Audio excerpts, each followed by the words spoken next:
Under the thumb of a strict Rastafarian upbringing, a young girl carves a path to freedom through resilience and the power of poetry. The young girl, Safiya Sinclair. The book, How to Save Babylon, a memoir. And you're listening to Lit Society. Let's get lit!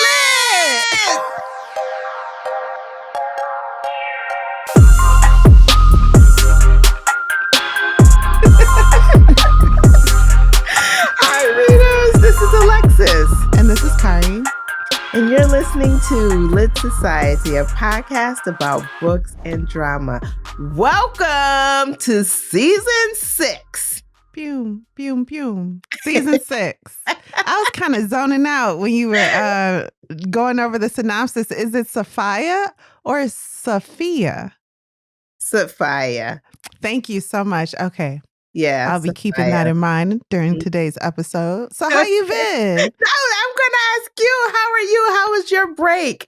It was great. I'm no longer working in an office anymore. Okay. My full-time gigs are now this podcast. Okay. And also Litotes, my candle company, candles and fragrances. That's Litotes. Visit lovelitotes.com, you guys. But anyway, so it's been going good. There. Good. I'm so glad. That sounds exciting to me. I can't wait to see your candle line blossom. And everybody have one in their house.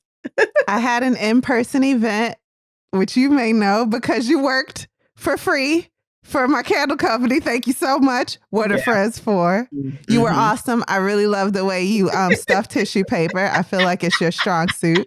And how you prepared everyone's purchases. Without you, I could not have done it. Kari has put so much effort into her candles. She deserves all the support. So I just wanted to get out there as quickly as possible. And I look forward to a summer filled with you at local events in the Chicago area and surrounding. I just want to see it blossom. I'm so proud of you. Thank you so much for your support and your love your support. Thank you so much. And then I went on a ski trip with you and it was so cold. We stayed in the house and watched movies. That was the best little getaway. It was so needed. It was just the best getaway ever. That's all I was with say. About 10 of our friends of varying ages and backgrounds. Yeah. And it was a thing where if someone would have told me, hey, you want to go to Wisconsin and stay in a house for 3 days with your friends, I'd be like, no, I'm too busy. But someone said, you want to go snowboarding? And I was like, yeah, I want to go snowboarding. But it was too cold. And so we ended up being in the house just talking and loving each other and saying things we'll never forget in a good way. In a very good way. In a very good way. I'm so happy I was privileged to go because I wasn't an initial invite. I was like a last minute invite and it just worked out. And so you didn't even have to say that. I don't even know why you said that. Because you don't even live here. Just to clarify, you live in another state. I do. You came to watch my cat, tricked me into getting your Uber, which I'm still mad about, from the train station to my house. And then said, oh, you got to find somebody to watch your cat. I'm going skiing with y'all. And it was just beautiful. It was I'm glad you came. It was a really beautiful experience. Now, how do you feel about season 6? What you thinking about? You know?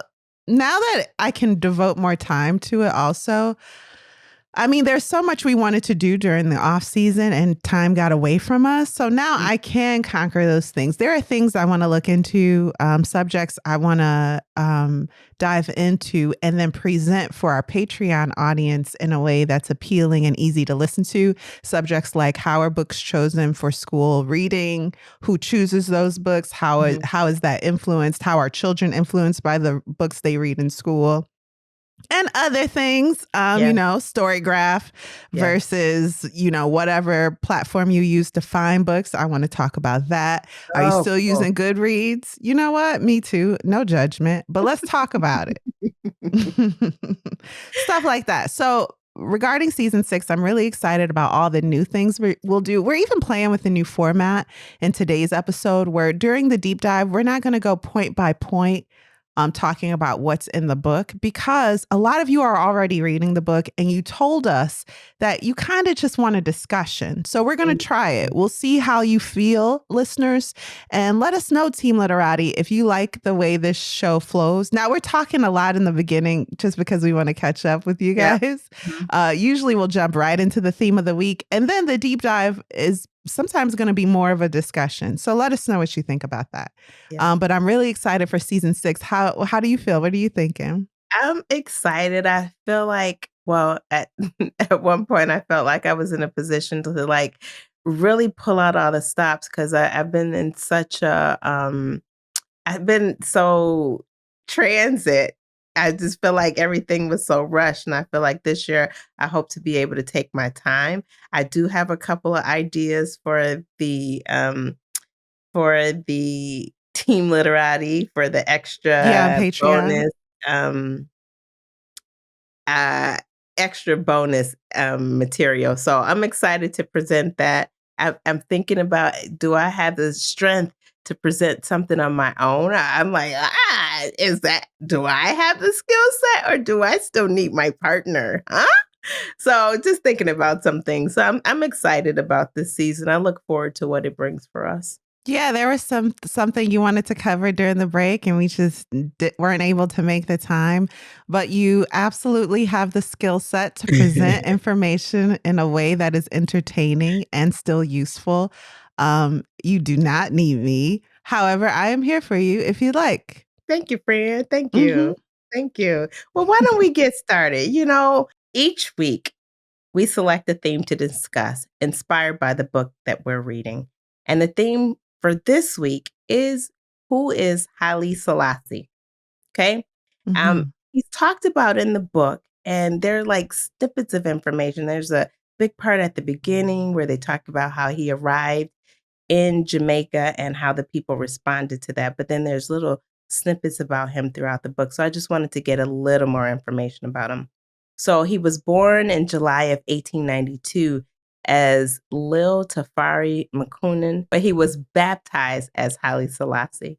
Um, and that is the name he would use to reign. Selassie was known for modernizing Ethiopia, establishing the Organization of African Unity, which later became known as the African Union. His modernization included centralizing power. He was taking away power from the rich and Hmm. putting it in the government. He Hmm. strengthened the schools and the police force, and he created a constitution that outlined equal rights for citizens. Um, During the Italian occupation from 1936 to 41, he did try to stay in Ethiopia and fight, but he later fled and went into exile from those dates, 36 to 41. He was overthrown in 1974. Selassie was the last emperor of Ethiopia, the last monarchy. Selassie was criticized in his during his reign for the handling of the famine and the drought that Ethiopia experienced. His critics say that he was slow to respond, and to the crisis, and that he didn't have an infrastructure in place or policies in place to mitigate the impact. There were also complaints of mismanagement and inadequate distribution of aid. The famine killed an estimated 40 to 80,000 Ethiopians between 1972 and 1974. And that is a part that's kind of Mm. mentioned in the book, and she said she was gonna look it up, but I was hoping she would come back out and talk about it, but I don't remember her talking about what she ever found out about that, and so that's the part that I wanted to know about, because people were saying that he killed so many people. Well, the famine is what they attribute to him as, being responsible for so many deaths. Yeah, I thought it wasn't really appropriate for her to really dissect Haile Selassie the first legend and the mythology around him, since this was a memoir and a book about her and her family, I thought appropriately she brought up the emperor and his influence in Jamaica in the context of how it affected her family. Yep. I see that. Excuse me.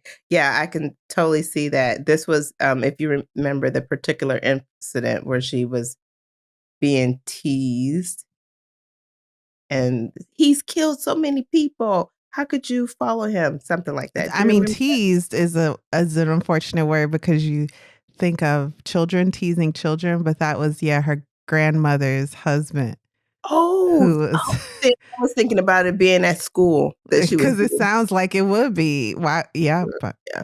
Okay. no, That is that was true. an It was adult talking to her, mhm, but in a teasing fashion. You are correct, in but a it's teasing just fashion. yeah.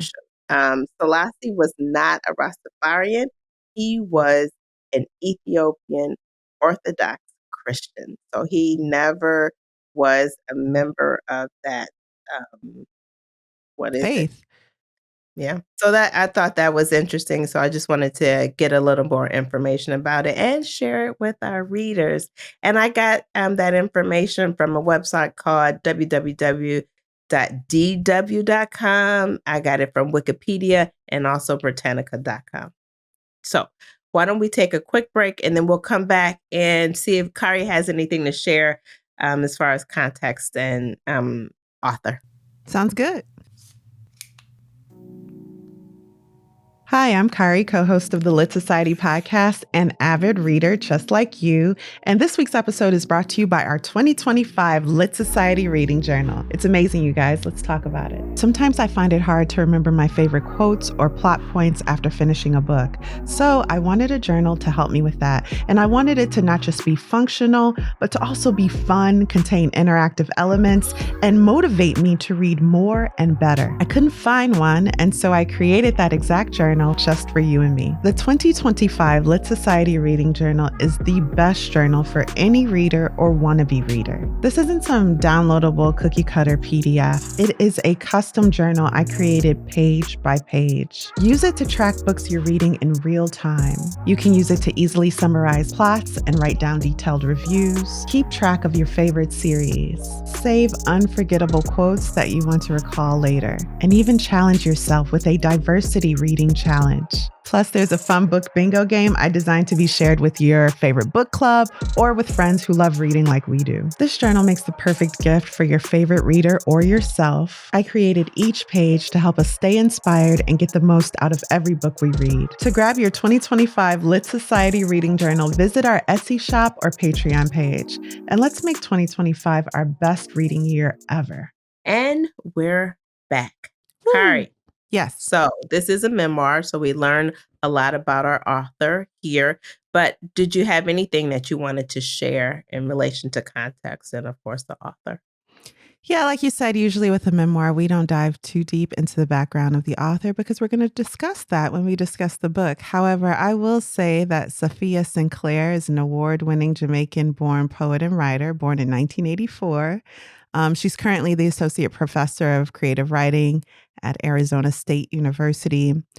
She was born and raised in Montego Bay, Jamaica. She's the eldest of 4 children, 1 boy, 2 girls, or no, 3 girls, because she has 2 sisters. She's described her father as being a militant Rasta man, and she makes the distinction, and it's important to do so, that what he believed wasn't necessarily what all Rastafari people believe, but he did align himself with one of the major sects of Rastafarian faith. And I also want to apologize if we mispronounce anything that is held as sacred to those people of that faith. That is not our intention. We are focusing on Sinclair's story. I'm sorry, Safiya's story. Safiya, right? Yeah. Yeah. Why not stop calling her Sinclair? That's her surname. So yeah, she refers to her father as being militant and alienating, particularly to the women in his life. including her, especially as she developed out of childhood into adulthood. Um, Now, she's a devoted poet, and poetry is something that one day in her youth, while she was convalescing, her mother was caring for her. She had like a nail driven into her foot, and her mother was caring for her. It was like a gift, a secret gift. Like, it was like her mother kneeled down and was like, "Hey, you want to know something that makes life way better?" And it's just amazing. It's a great way to see the world. And she's like, "Yeah, mama, what?" And her mom is like, "Poetry." Which I think is so cool. So her mother gifted her poetry and she accepted it into her heart, made it her own. And Safiya is just a talented poet. She's been published in the New Yorker, many other journals. And yeah, I guess that's all I'll say about her for now.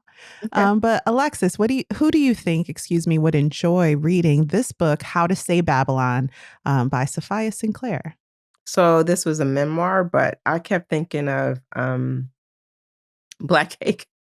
Black Cake. Okay, why? I kept thinking of Black Cake because it was Caribbean based and the trauma um, that both of these the trauma that Because you don't want to the say character protagonist. I hear you editing yourself. Yeah, yeah but I got you. Hmm. yeah in both stories and so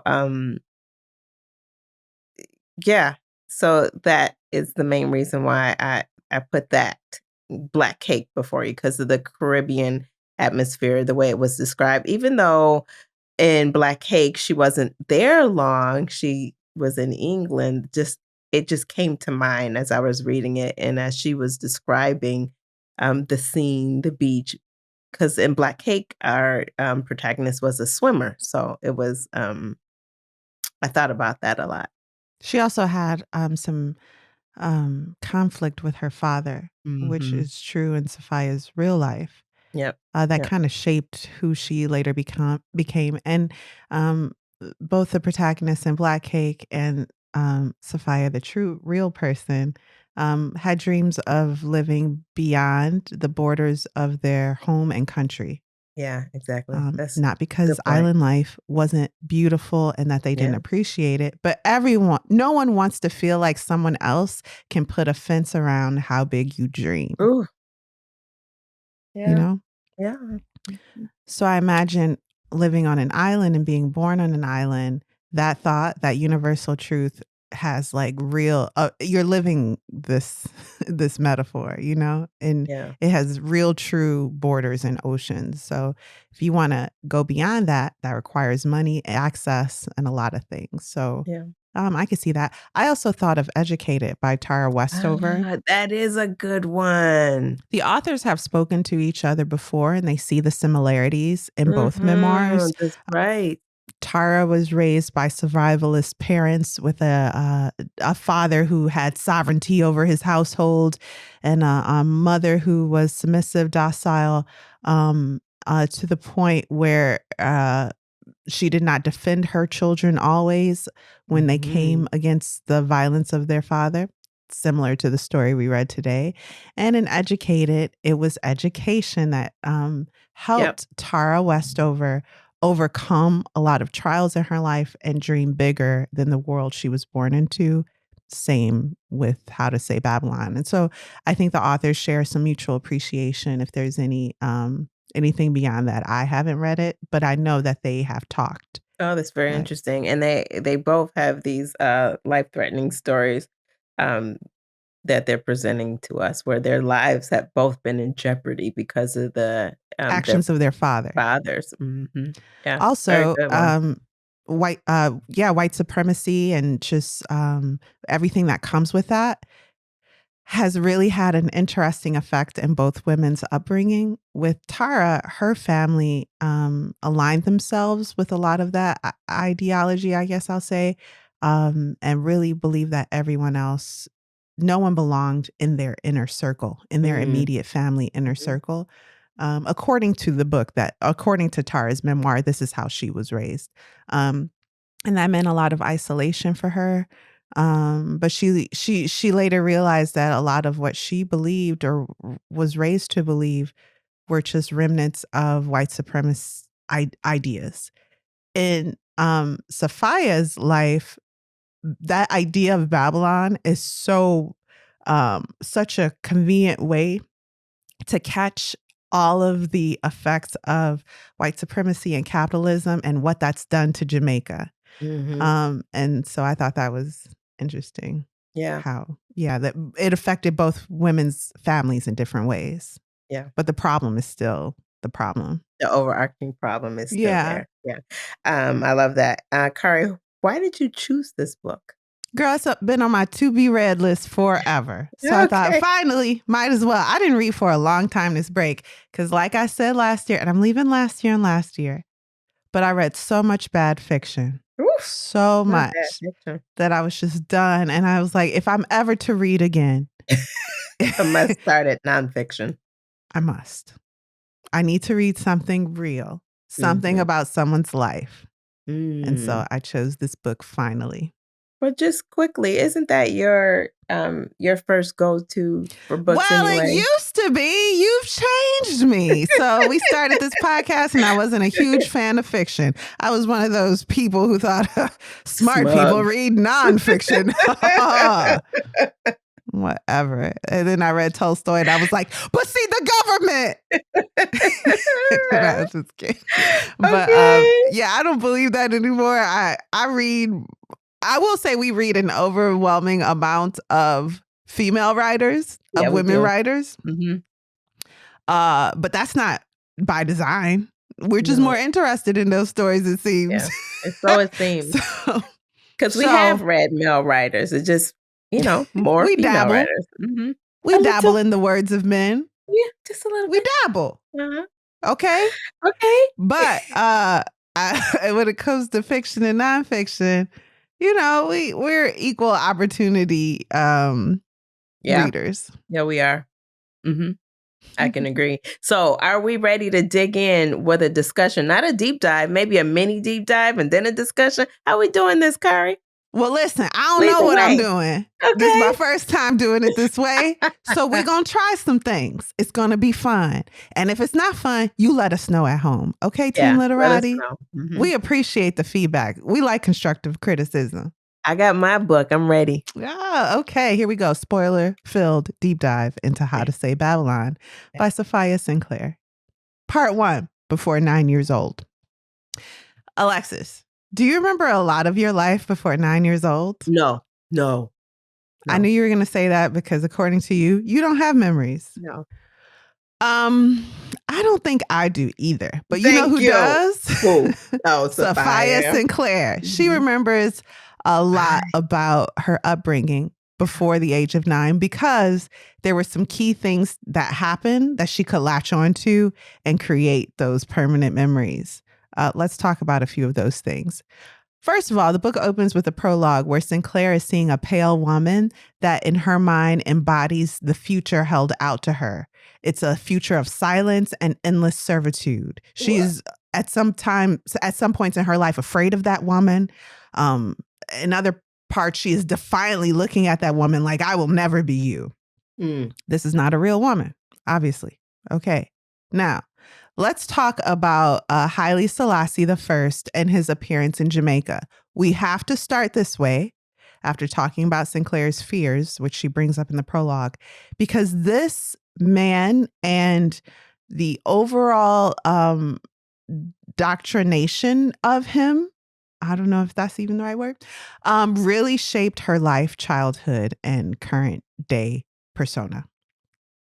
Now, quickly, if you are familiar with John the Baptist and how he paved the way for Jesus in the Bible, then consider Marcus Garvey to be the John the Baptist. Marcus Garvey came with a message that the true savior of mankind would have to come from Africa, from a pure race of people, and it could not come from those tainted with the hatred and, false religion of Europeaners. Okay.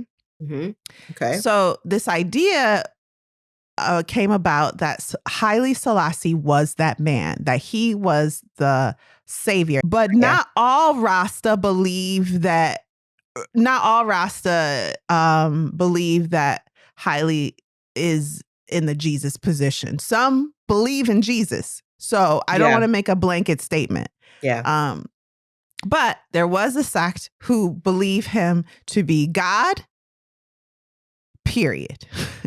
Haile Selassie, Emperor of Ethiopia, God. Okay. It was said that it rained. It was raining to the point where land was suffering in Jamaica, where nutrients were being lost from the earth. But when Haile Selassie's plane landed on the island, the clouds parted and the rain stopped. Mm-hmm. That is a belief that people hold true to their heart. Marcus Garvey said this savior is going to come from Africa. The idea came about that Haile Selassie was that man. He landed in Jamaica, and the Rastafarian people, the faith had already developed, and the people had showed out for his arrival to the island. Remember, he's from Ethiopia. Some of y'all don't know that Ethiopia is not in Jamaica. It ain't. Okay. We trying not to be, what you call it when you talk down on people? We ain't trying to be condescending. We just trying to get everybody in the room together. Okay. Yes. On the same Ethiopia's in Africa. Okay. Ethiopia, right? The emperor came to Jamaica. The Rastafarian who believe him to be God or the son of God, whoever, but the idea that he is the man that Marcus Garvey prophesied about. They showed up and showed out. I mean, so many. 500,000. And authorities expected maybe a couple hundred. Yeah. Okay. Mm-hmm. So they were not prepared. It was to the point where Haile was afraid to exit the plane mm-hmm. because it was just feverish outside. Imagine that who you believe to be the savior of the world has just landed in your hometown. Hey, I'm going to be there. Okay. I'm going to be there because I want to see him and touch his robe. Exactly. So if you pay $500 for Beyonce tickets, you'd have been there. Mm-hmm. Anyway. So not judging. So one person. So eventually, like a representative for the Rastafarian people boarded the plane, spoke to Haile Selassie. That conversation is like a lost relic. It is talked about. What they talked about, but not really known. Eventually, Haile Selassie exited the plane. People say that he did not exit on the red carpet. When he touched ground, his feet touched the earth. And that was a sign that he was for the people. It is said that he drove away, looked at a woman, waved to her, and there was a mark on his hand. That woman was who, Alexis? It was Bob Marley's wife. That's right. So when Bob came back from the U.S. Visiting family, she brought this faith to him, and he really accepted it. So they became Rastafarian. Okay, so I know that's hard to follow. We'll leave that there. Of course, there are many ways to find out more if you want to know that history. So let's now talk about the White House. Not that White House. Oh. The White House of the Sinclair family, and the endless happiness that spilled out of it. So years after Haile Selassie, years after Haile Selassie had came to Jamaica, and this Rastafarian movement had reached its pinnacle, maybe I want to say, when it was gaining popularity and it had reached that peak of that, perhaps. Although Haile Selassie would later say, I am not God. And people were like, well, only God would be humble enough to say he not God. Mm-hmm. So years after all of that happened, you have now a girl born in Montego Bay in a home that her great-great-grandparents owned. I want to say 2 generations back, at least her great-grandfather owned. I think it was her great-grandfather. Okay. And they are a family, an extended family. I personally believe this is the way humans are supposed to live, where you have generations under one roof or one area at least. So her parents, so 2 people, and her younger brother would sleep in one bed. They weren't, they were, I guess, poor in a way, but rich in a lot of other ways, meaningful ways. So her family kept one room of the house. It was a shared home. And this was especially special because the land here was not taken by the state. They lived like fishermen. They sustained themselves. That was the family's income. She says to this day, I never loved any place more than this. Yeah. And And I this house get was it. on the ocean, right? The White House was Yes. on the ocean, and They're they were fishermen. Yes. They live on the taking shore. that property away from the, Black Jamaicans that, lived there. Well, to that thought, Alexis, who owns most of the coastland in Jamaica? Wahites. Okay, and wealthy foreigners. so so that means looming around the paradise, her childhood paradise, the White House is what they called it, because it was white, simple. Looming around this were towering hotels owned by foreigners, celebrating the past, romanticizing plantations and slaveries. Come for your plantation wedding. So this is all going on around them, right? Yep. Her great grandfather refused to sell, and so even to this day, only the White House and that bit of land is the coast owned by Black Jamaican citizens, and that those citizens is Sinclair's family. There's a point here, I think she was about 4 years old, where the beauty of the ocean called to her. She haphazardly, mindlessly walked into it. Not mindlessly, because she had a lot of things on her mind, it seems. But she For a nearly 4-year-old. drowned. It was like the water was seducing her. But she was saved by her mother, who dived into the water, even cutting her feet, spreading blood everywhere around them in this ocean, this piece of ocean. And this was their first secret together.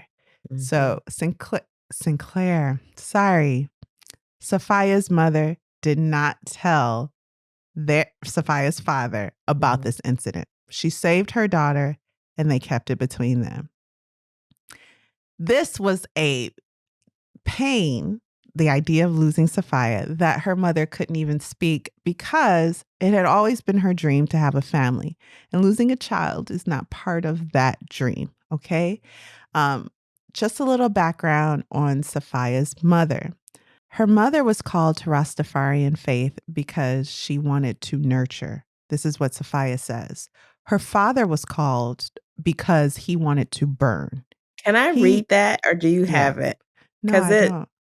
That is, I think that's like my favorite part in here. Please. Let me get to it.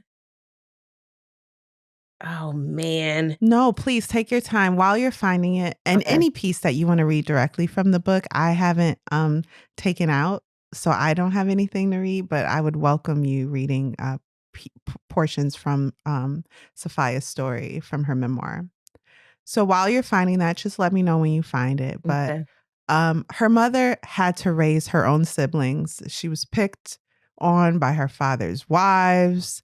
None of them, by the way, none of those. So now we're talking about her mother's upbringing. None of the women that raised Safiya's mother were her mother, because her mother had died. So she was tall, light-skinned with long reddish brown hair, 6 fingers on each hand. She had the attention of people. She was, it seems like, shy, or she kept to herself, but she was beautiful, and people were always grabbing at her, especially men. Yeah. Okay. She had painful periods, like we said, leading to blackouts even. And then the first white person to ever touch her, a nun, told her she'd likely never have children. She found comfort in marijuana and books. She saw the girls around her fall into prostitution as a last resort, and she did not want that life for herself. And she was really intelligent, too. Yes. Safiya's mother is very bright. She had Very, very bright. aspirations for university, but that did not work out. And no one is championing her. So just like we said, no one wants to feel like the fences around their life can be crafted by somebody else, like somebody else can determine how far you can go. Yeah. This is what happens when other people determine how far you can go, or just don't care enough to help champion you to the next level in your life. So her mother, very bright, did not want to fall into the sex work work life around her, which was like a last resort for a lot of girls who are surrounded by these resorts where foreigners come and want to buy anything they can. They have money, so they feel like they should be able to have anything. So now let's talk a bit about her father. Did you have that I quote? do. I have it. Okay, then before we talk about her father's upbringing, please, Alexis, go ahead. Okay. It says, years later, while retracing the history of my family's journey into Rastafari, I would eventually come to understand that my mother felt called because she wanted to nurture, and my father felt called because he wanted to burn. Somewhere in between her hope and his fire, there was a united belief, a miracle. Beautifully put. So throughout this book, I am really having to pause, close the book, and think about the words that are used, what they mean coming from her. And I'm not so shocked by any family member's behavior as I am just really affected by the beauty in her words. She is Mm, a wonderful writer, and she puts truth in a very palatable pill with her prose. So I really appreciate, thank you for reading that, because that was one of the sections of the book where I had to stop and just think mm. like what that means. So for her father, he had, hurt people, and it's cliche, but it's the truth. So I really like how she took her time explaining her father's upbringing, because it's not excusing his actions, it's giving cause to his emotions. So he Mhm. is responsible for his actions, but the pain that motivated those actions, or that was a catalyst for them, is so understandable. Like anybody in his position would feel an emptiness, would feel a fear of having their family taken. And so the reason why he felt that is because he never had a home that was a nurturing nest for himself. He never saw his father. He never knew his father. The closest he seemed to get to acceptance always circled around his ability to produce music. He was a great singer, guitar player. He led a band.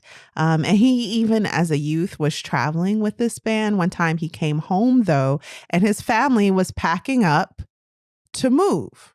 And so he was like, okay. He tried to get in the car. His mother stopped him and let him know that the next place they go, there will be no room for him. He didn't even understand. She had remarried by then. And so he looked at his stepfather, who looked straight ahead, wouldn't even look at him. And his mother, even while talking to him, seemed to look through him. He was 18 years old and homeless. She gave him $10 and drove away with her children and her new $10. husband. No, his cousins. Oh, Cousins. Mm, his cousins and her new mhm. husband and Yep. his mom's new husband. He was sofa surfing for a while, got sick of that life, just tried to fend for himself. Someone like told him, "Oh, your mama lives up the hill in that house now." So for like as a last resort, one more time, he said, "I'm going to go see if she wants to be a mom to me." Uh, Because even growing up, she was never taking care of him. Just whoever was around had to take yeah, care of him. She was out getting an education, yeah, forming a life for herself. And for real, like if we learned her story, we might understand, what motivated her to make these decisions. And right. that's what I like about this book too, is that no one is being turned into a monster. It's like, Nobody. no, she's taking great care to explain their story as she explains her own. Mhm. So her father was not nurtured by his mother, who forfeited motherhood for pursuing an education and a way out of her circumstances, it seems, perhaps, but definitely at the education part. So he found out where she lived, 18, he's homeless. He knocks on her door. Also, she had a child very young. I'm She sorry. was 14, yeah. His Suspiciously young, to the point where that father he never knew was likely a grown man. Mhm. But it's never presented like his mother was assaulted. Just imagine you're 14, you have a child because of some violent act inflicted on you. You still have to get an education. You still are growing up. Your brain is still forming. That was his mom. Safiya's father is named Howard. Howard was neglected in his youth by a mother who was not old enough to be a mother. Howard's mother pursued an education, forfeiting her place as a mother in his life, and additional family members would raise him, quote unquote, raise him, and they would take out their frustration for his mother on him. So he never felt nurtured at home. After being turned out onto the street by his mom at 18, homeless, crowd surfing, he goes back to his mom one more time to see if she'll be a mother to him. He looks at her, this woman who gave birth to him, and what does she do, Alexis? She goes to check with the husband. Am I ahead a little? No, that's absolutely right. So it wasn't as if her heart, you don't get in this moment that her heart is torn between taking in her son and appeasing her new husband.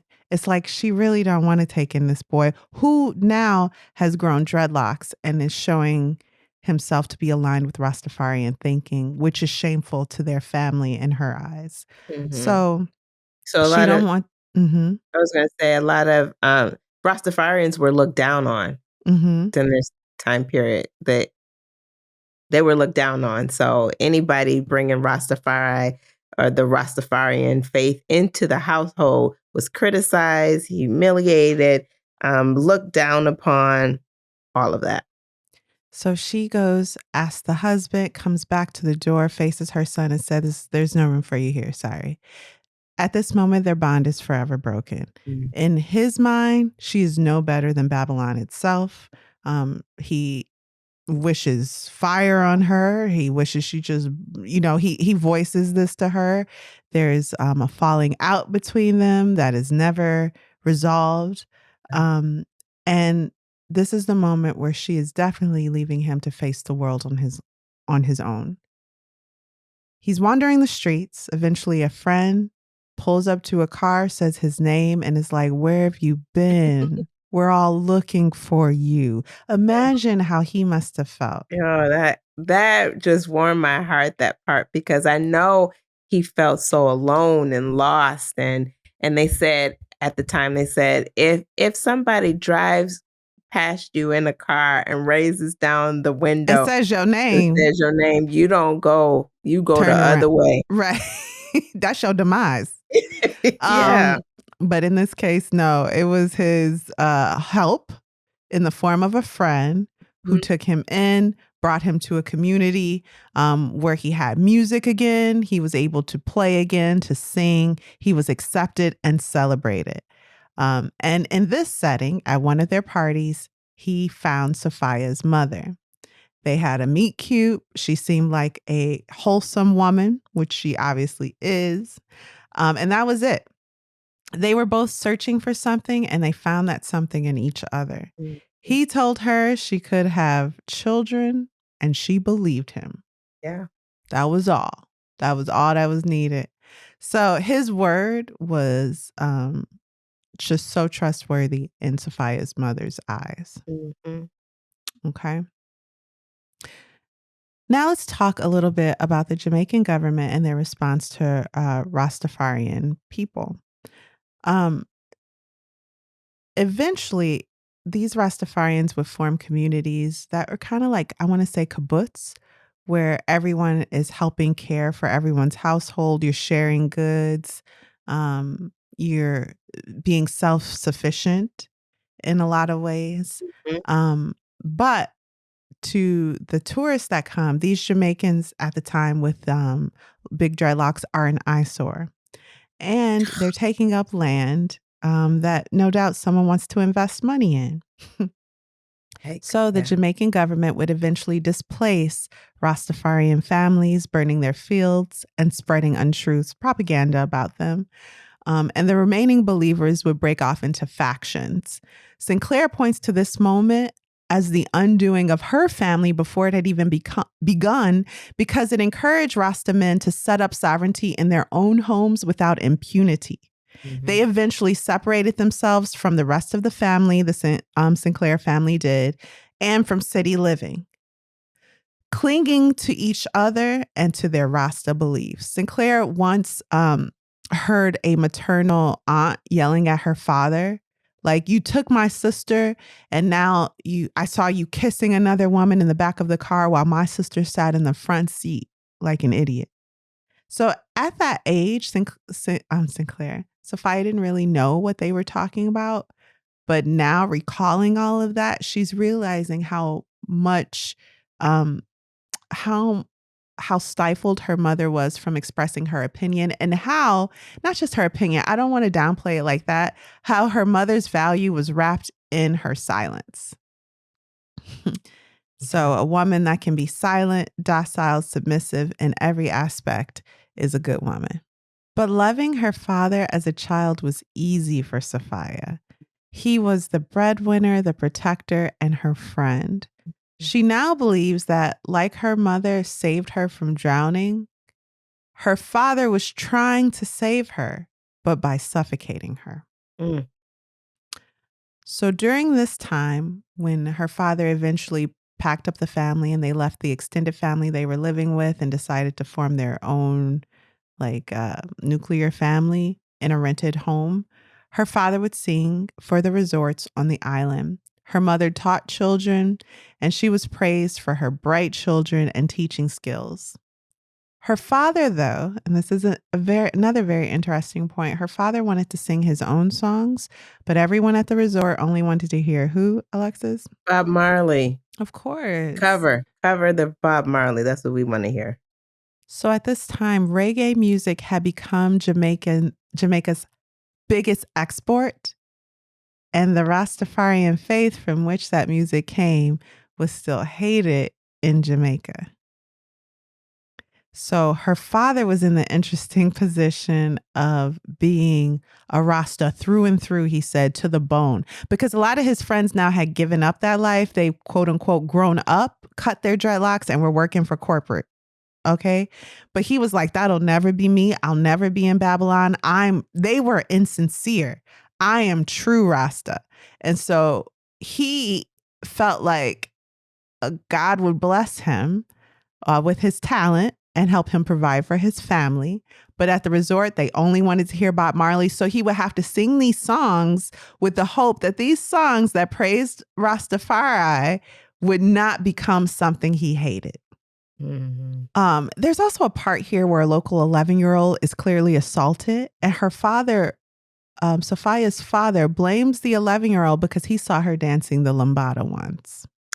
This is another indication of how the patriarchal system, in its wake, would leave. What am I trying to say, Alexis? And it's not unique to Safiya's upbringing or locality. Okay. This is all over the world. Stuff like this happens. Like, I saw that girl dancing loosely, and now look what happened. Mm-hmm. What is this, Alexis? What is that called? I'm thinking of just the events of it, not the word for it. And the fallout is the parents are talking like, we'll never let that little girl back up in here again. Never. Mm-hmm. to corrupt our children. She's then demonized. The child is then demonized. Or the woman, it's usually a woman, a young girl, is then demonized because of what happened to her. Mm-hmm. Yeah, a child. You're right. Mm-hmm. And it's ironic because that's likely how her father, we can deduce, came into this world. Mm-hmm. You know? So now, something good happened in her father's life. He got a contract deal in Japan. And so he has to leave the family for like 4 to 6 months. It seems though on the up and up, he has a contract. He's sending letters and gifts back home, keeping their family abreast of everything that's happening. He even at one concert down the line would put his children up on stage, and the crowd went wild. This is all happening in Japan, mind you. This is also a period where, along with the father's mood getting better because he's finding success in what he's passionate about, they're also able to visit their fraternal grandmother, the one that he had the falling out with. Yeah, well, without him, with him in Japan, without him in the picture, Safiya's mother agrees to take the children to the grandmother's home, who's been begging to see the kids. Okay. This is where they go to a church for the first time and they like, please don't ever take us to that crazy place again. Okay. They don't have dreadlocks, the kids yet. But Yeah. so people are like, well, if you Rastafarian, why are you wearing shoes? Real, stuff like this. So this is also when that conversation happens with the grandmother's husband and the kids, where he's like, you believe in Haile Selassie, but he let his people starve while he had pet lions around the palace and he was feeding them pounds of meat and the people couldn't eat anything. Mm-hmm. So this is when the doubts begin in Safiya's mind. Like, is this true? For her brother, though, that had found his place in the Rastafarian faith, which elevated the male child, he seemed to be convinced that Rasta was the right way and that anyone who thought differently was a bald head. And we don't listen to bald heads. Okay? Ooh, the way they call people bald heads. I loved it. She, who was kind of floating in the faith, not finding her footing, she started doubting. And she feels like this doubt contributed to an outbreak of basically ringworm in the kids' heads. Ringworms was not something Rastafari would get. This is something for the bald head people. That's why you call them bald heads. The bald heads had ringworms. So when her mother started combing her hair and it came out, and then her brother's hair was coming out, Safiya internalized that as, that's because I'm doubting. Mm-hmm. And that is when they started to grow their dreadlocks. And eventually the sores healed and their hair grew in beautifully. But it was as if they didn't have an opportunity to choose the Rastafarian faith for themselves. This situation kind of forced it upon them because now they're actually wearing the dreadlocks that they were supposed to choose when and if they were going to wear them. Now their mother's like, no, I don't know what's going on, but this is some Babylon and y'all wearing dreads. And just in that little action, they were more entrenched in Rastafarian ideas. And that brought their father great joy. So imagine now he's living his dream in Japan. It's huge to be able to go to another country like this. He's sending back things to his kids, gifts to his wife, long loving letters to his wife, or not wife, I should say, but to Safiya's mother. Mm-hmm. It should be noted that Rastafarian men, according to Safiya, don't believe in marriage because that's Babylon. It will be said later, though, that he married a woman in America for the citizenship, which actually didn't work out for him. So we see some hypocrisy there. Yeah. And that's just the tip of the iceberg. That's just one. Mm-hmm. So as they're excelling in school, because remember their mother is an instructor and she's very good at it. So her children, of course, very bright, just like their mom, and they're being instructed well. Her and her brother share that they basically were smarter than all the other students. So if the kids teased them, which they did relentlessly for being Rastafarian, they at least knew I can spell Czechoslovakia and you don't even know what it is. Okay. But that excelling in school was met with the teasing of students and also disrespect from teachers who would say things like, oh, it's such a shame, such a pretty girl. And she has, hair like that. And the parents are doing that and that. And that, I mean, that is how adults act. Mm-hmm. So now let's talk a little bit about the demise of her father's career. He'd been betrayed by a partner who had signed a deal behind his back in Japan. That deal left him basically penniless. He bought a car over there that he was bragging to the family he'd bring back. He couldn't even afford to bring it back. All he came back to Jamaica with were burnt copies of his music. Irony is that the one who betrayed him was the son of somebody who had betrayed him before, the first time he found success. Yeah, former bandmate and the son of the person that betrayed him previously. Same. Exactly. Yeah. So then when Safiya's father came back to Jamaica this time, after reaching so high and falling so far, he was full of anger. And his thing was, I have all these girls. It should be mentioned, too, that soon after he came back, Safiya's mother had another daughter. And when he came back, he was so scared about Babylon entering his home.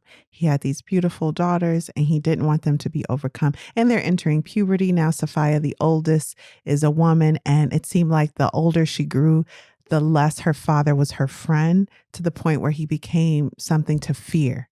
Eventually, though, she wins a scholarship on her own merit. And gets to go to a new private school. The family's excited about the possibilities this will open for her. We also see the father kind of making concessions in his faith for what am I trying to say? Like, there are times in school where he's like, you know what, don't even say it. Used to be always speak up for what's right, always stand your ground. You don't have to be disrespectful, but if you right, you're right. And now that he's disgraced in a way, or perhaps in his own eyes disgraced, and she's in a school with wealthy white people, he's like, don't rock the boat because we ain't got no money to send you to a school better than this. And that was Babylon. They represented Babylon. Yeah. So why should I not rock the boat for these people? So part 2, education. Sinclair has a rocky experience with this private school. She walks up to one girl and she's like, do you know how to spell Czechoslovakia? And she's like, girl, yeah, everybody know how to spell that. And in fact, it don't even exist anymore. Duh, it's Czech. You know what I'm talking about? Like, poor baby. Yeah. So it made her feel like what she could cling to as her strength was no longer there. And this caused other problems in behavior. Her confidence was lacking. And these are things that all of us go through, right? In high school. But she's going through it while at home. She's isolated from not just the rest of her family, but from the world, as the father's clenches around the family grow tighter and tighter. Yeah. They're moving from rented home to rented home. And it seems as if in his eyes, no one is fit to associate with them. So the kids at school didn't know this, but her entire weekends are indoors. If she is outdoors, she's wearing a dress and she is only in the family's yard. They don't go anywhere. Okay. She's frequently ostracized at school due to her Rastafarian background and the fact that she's not as rich as her other classmates. She experiences frequent teasing and othering. Meanwhile, her mother works more outside the home with the education of children. They need money. And so that's becoming a problem because it was a point of pride for her father not to have his wife work or the woman of the house work. Safiya finds flaws in her father's logic more and more. She catches him watching something that is at least explicit on television when everyone else is asleep. Porn. I don't know if it was pornography, but it does sound like it was. I'm giving some leeway because this is a child's memory. But it does seem like that's what he was watching. And to himself, because he thinks he's the only one in the room, he's going, this is disgusting. Just imagine some true Rastafarian woman, even someone from my family could be caught up in this. It is disgusting. But he didn't turn it off. Didn't turn it off. Okay. And so she, in this moment, realizes he is not God. He is a man, like all men, crushed by the weight of his own sins and shortcomings. He is flawed. Yep. Now, things eventually turn pretty dark in the family. After graduating high school, Safiya doesn't have a clear path to a career or a future. Any plans she has of going to college are met with the lack of money, and so no ability to get to where she wants to go. She does, however, submit her poetry to the Jamaica Observer, and her work is accepted. It's a huge deal. Yes. So at 16 years old, her first poem is published. And this provides a way for her to escape her situation. She starts private lessons with a poetry editor at the Jamaica Observer. And what's their relationship like, Alexis? This is an older man who she calls the old poet. The old poet is a mentor to her. He is encouraging her along, helping her correct her writing, perfecting it, so she can get further along in this industry. And he's just kind of protecting her and kind of trying to keep her all to himself also. Yeah, we get an uneasiness in these sessions. Like, why Very are much you so. alone with this man? But he does head workshops. And as far as his poetry is concerned and his artistry and his ability to teach, that's unquestioned. He has a library and she is just like, wow, this is more books than I've ever seen like this. This is beautiful. I can't believe this is in your home. And he's like, if you're really good, one day I'll gift you one. But you have to really apply yourself. Well, one day he grabs her face and kisses her on the mouth. And the experience leaves her feeling, it seems, pretty shamed and disgusted. Okay. It also becomes clear that these workshops and her poetry are not yet taking her out of her situation. So she starts a modeling career, and she was doing things I was like, oh, your daddy gonna get you. Oh, But this is her growing up and away from the ideas of her father. yeah. So she auditions for a And modeling her mother gig. supported her. Her mother is supporting her. supporting her. And it's like vicariously through her daughter, her mother is getting out of the house also. Okay. Because remember, they're basically in captivity. So Yep. this is huge that she could go to the old poet's house and then eventually start these modeling gigs. Those modeling gigs will take her to the US for a brief time. And then her modeling contract is halted because they like, when you gonna cut your dreads? And she's like, well, Rastafarian, we ain't doing that. And my father would never let me. The old poet that she's going to see is like 2 hours away. Mm-hmm. Yeah. But in the US, her modeling career ends because of her hair. They refuse to accept it. She returns home. Her father then soon begins beating her and all of his children with this like harsh belt apparatus thing. So it's definitely abuse. After one particularly violent outburst that left her entire body bruised, her mother at first seemed to be, I want to say, like resolved not to get involved. Yeah. But as she saw her daughter leaving her, so her mother really loves her children. And as her daughter now is looking at her like, why don't you do something? You compliant. You know, you're no better than he is. Then her mother eventually steps in and the physical abuse stops. So there is a time in her upbringing when her mother even left the house. And it can be deduced that she found out her Safiya's father had married someone in the US, which he says was just for citizenship. He was also bringing women around all the time. One time he even asked the kids, how would you like for so-and-so to be your second mom? They weren't with it. They never spoke of it again. But this is a man that does not believe in monogamy. That coupled with his outburst, his violent temper, and it seems like the fact that he was driven to insanity, if temporarily, from not finding success in his career, all of this, her mother had to carry, right? Mm-hmm. While still, remember, he's the only breadwinner and there are children involved. So her mother's motivations are, perhaps understandable. Yeah. Mm-hmm. You know? But there was a time when her mother walked out and Safiya in her heart felt even a little proud of her mom. But her mom was convinced to turn right back around and come into the house where her children were.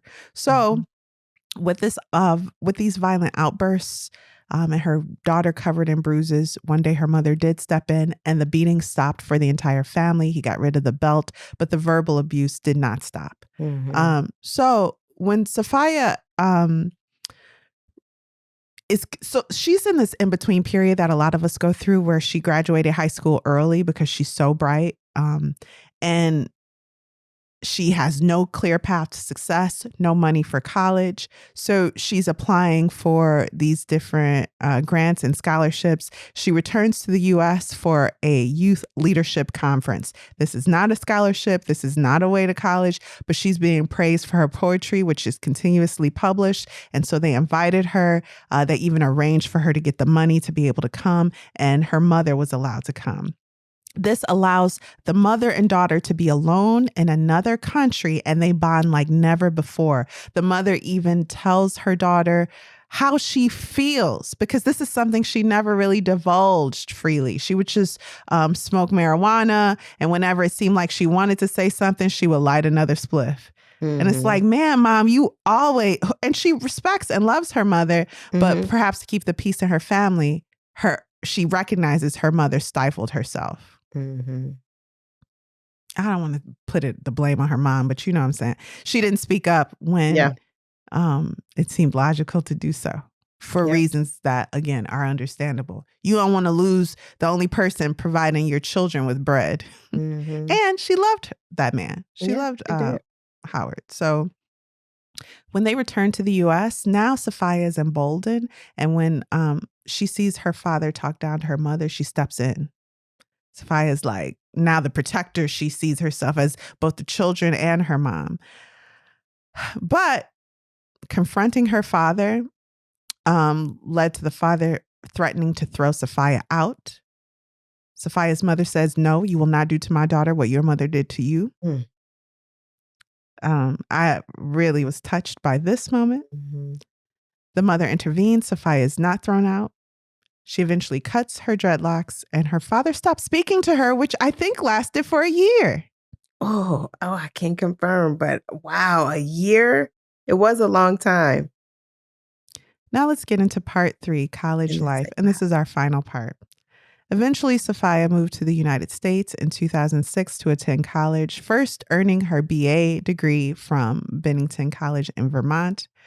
She sees around her the Babylon that her father spoke of, friends who claim to be friends but say all the N-words in the songs that they listen to on the radio. She sees the hypocrisy in structures around her, both business structures, education structures, and she realizes why her father was so afraid of this world taking over his family. It had took so much from him, and he was afraid it would take even his family.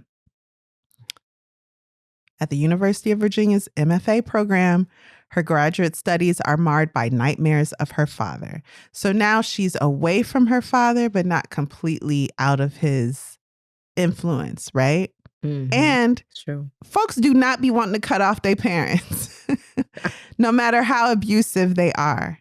Ideally, you want a reconciliation, you want some apologies, and you want to make goods. I don't know what that is. Sometimes it's money, and I'm not going to sugarcoat it. Sometimes if you apologize, you pay for college, and you never, ever say anything mean to me ever again, we can be cordial. Sometimes that's as far as people get. Okay? Sometimes. So, it should be said, before she entered her post-grad program, her mother receives a 10-year visa and frequently travels abroad, even spending time with her sister. So remember how the mother grew up at the White House, and Safiya, even when their family was starting, her parents' family were starting, they were all together with her mother's sisters. Well, her aunt, her mother's sisters, who her father hated for their loose lips and Babylonian ways. She married, it seems, a white man, maybe American, I'm not sure. And they moved to Miami. So now that Safiya's mother can come to, he's white, right? I didn't think he was white. That's sorry, y'all. Don't listen to that part. Maybe he's not. That's what I deduced. But the point is, the aunt moved to Miami with her husband and formed her own family there, with all the freedoms that Safiya's never seen in a domestic life. Yeah. And a woman that stands up for herself. She witnessed that. And a husband protecting and agreeing with the wife. She saw all of that. Yeah. She's like, what? Wow. This can happen. Wow. So then the mother, who gets this 10-year program, is spending a lot of time with her sister now and eventually leaves the father. There is an outburst where Safiya at home feels like her father is going to kill her because she cannot stop unloading on him all of this anxiety and anger that he's planted in her. And it's driving him crazy to hear her talk so disrespectfully to him. And so it gets to the point where the police are called. Her brother shows up, who's an adult now. And then her brother fights her father. And it's all bad, okay? Safiya eventually moves to the U.S. The brother is like, you need to make it good for our family because this problem that you have, which is understandable. He's not like, it's all on you, but he's saying make peace so we can have a family. Father, yeah, make peace with your father. So now she's in the post-grad program and she's having dreams about her father, nightmares. Eventually, following the birth of her niece, her brother's daughter, her father and Safiya reconcile. And he says a lot of things that children want to hear from their parents. Yeah. I'm sorry for doing this. I was wrong in doing this. I see now that I had nothing to worry about. You kids are amazing kids. I can't believe I lost your mother. He is really exposing himself Right. because under all of that anger was a hurt and afraid man. Mm-hmm. So it's like he went to therapy, but I don't know what he did. But whatever he did, he is now telling her sincerely what she it's very wants to hear and taking Mhm. responsibility for his actions. He's softened. He's realized the damage he did to his family. The two bond at one of Safiya's poetry readings, and she finds the courage to write her memoir. And that is the end. Alexis, you want to take a break? Let's do it. All right. Is work stressing you out? Light a candle. If you didn't get enough sleep last night, buy yourself flowers, lots of them, and then, light a candle. Light another one. Why not? Read something inspiring to take your mind out of whatever today has brought you. Then, light a candle. You know what? Light all the candles. And we're back. Alexis, I thought this was going to be different. I feel like it was just a traditional deep dive. I'm working on it, y'all. Next time, I'll try harder. We will get there. We will get there. Change is hard. It is. Change is hard. But Alexis, you did a good job in the retelling. So thank you. It was just a deep dive. This show was like all our shows have been since 2020. Sorry. Yeah. Alexis, what did you think of How to Save Babylon by Safiya Sinclair? And would you recommend this book? I'm going to start by saying, yes, I would recommend it because it was really good. She is such a great writer. The way she tells this story and talks about each individual family member is poetic. There's poetry in everything she does and speaks about. And this is not a book of poems, but she has poems throughout the book. Her poem, Silver, which you did not mention, is a really big poem, and it's in the front and the back of the book. And it's a very excellent book and account of her life. And I appreciate knowing it. Mm-hmm. She's able to tell her truth through her poetry, receives praise from it from the very people her father said would never accept her, because it comes to a point where he's like, this writing is stupid. You never write about Rasta. You writing about white stupid stuff. Oh, he called it Babylon, though. Yeah. That was the name for everything. And you're influenced by these so-called classical poets, and none of them look like you. So this is a foolish way to live your life. But then they're celebrating her, and not them like Babylon, but like her accomplished poets in Jamaica are celebrating her, and then that spreads beyond the borders. And in that poetry are truths that she wants to say about her family. It's not a word for word account of what she's went through, but she's using metaphor and word pictures to describe her feelings and her upbringing, and it silences her father instantly. He's both, it seems, ashamed and maybe even regretful right away. Yeah, but that was so early on. He still had poor behavior left to do. Because this was right after this was her first, I want to say it was her first one that she was being acknowledged for, and it was called Daddy. Mm-hmm. And so she was like, maybe he was expecting it to be about him, but it wasn't the way he wanted it.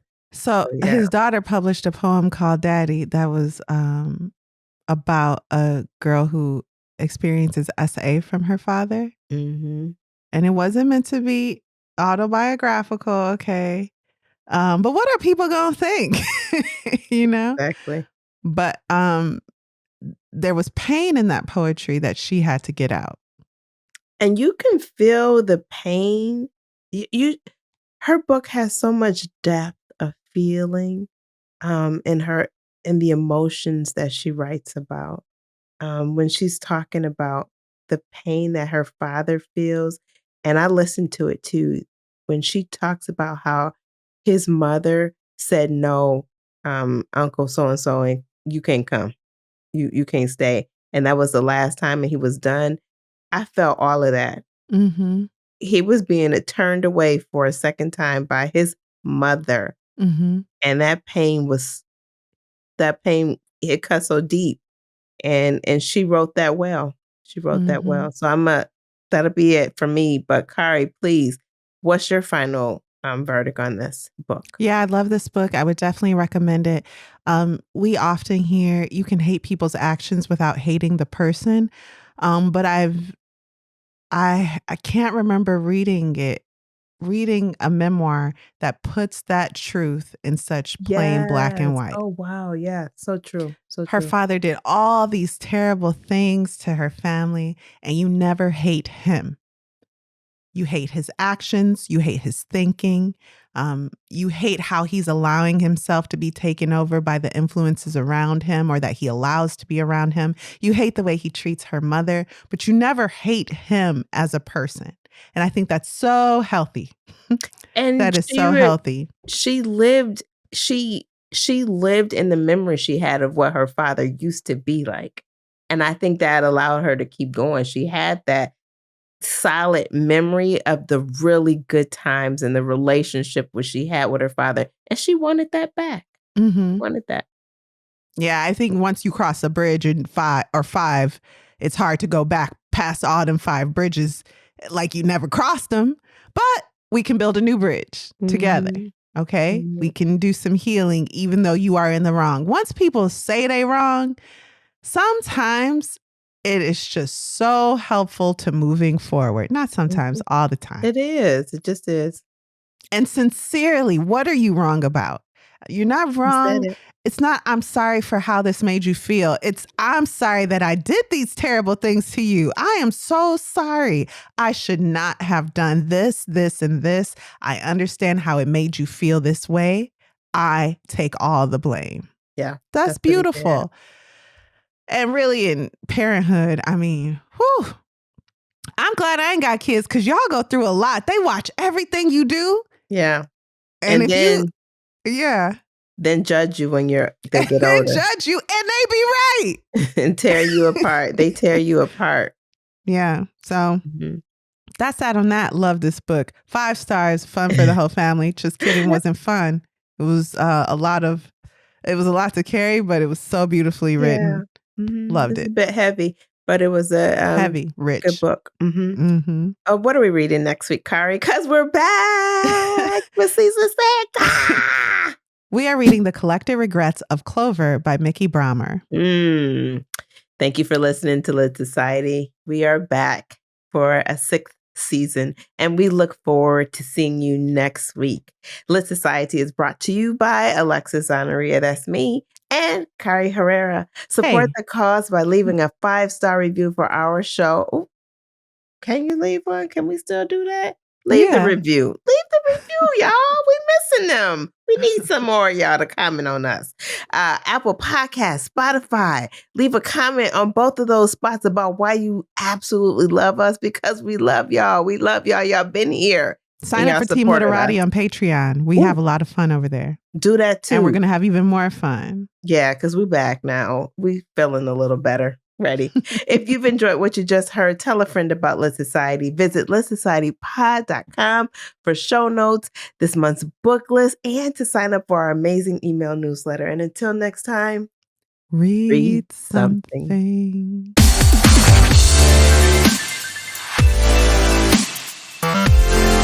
Lovely.